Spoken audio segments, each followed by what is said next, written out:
Good evening. We thank you for joining us for WKYT News at 6. I'm Bill Bryant. And I'm Amber Philpott. This week, State Auditor Auditor Ball released a special examination of the Kentucky Department of Education.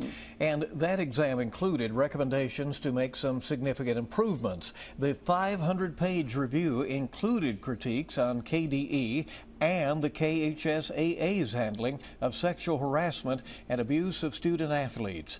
WKYT's Samantha Valentino sat down with Commissioner of the KHSAA to ask him about the auditor's claims and the changes he intends to make. She has our top story tonight at 6.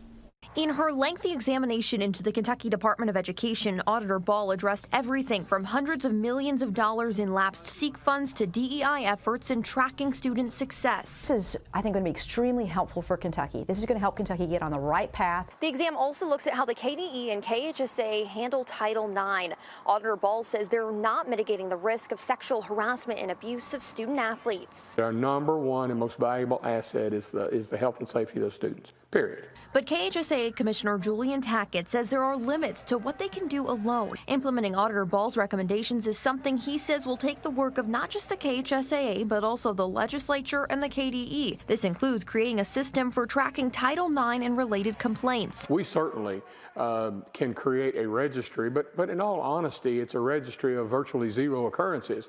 But we don't mind at all being a source for people. Tackett says there are also many forks in the road that must be defined before jumping into building a system. So the question begs is, are we involved just because it's somebody of title of coach when what they do is totally outside of their coaching?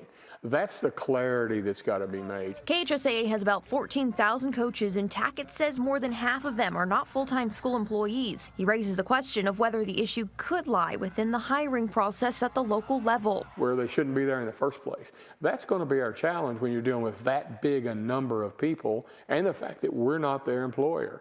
But we're right at the table with whatever we can do. In Lexington, Samantha Valentino, WKYT.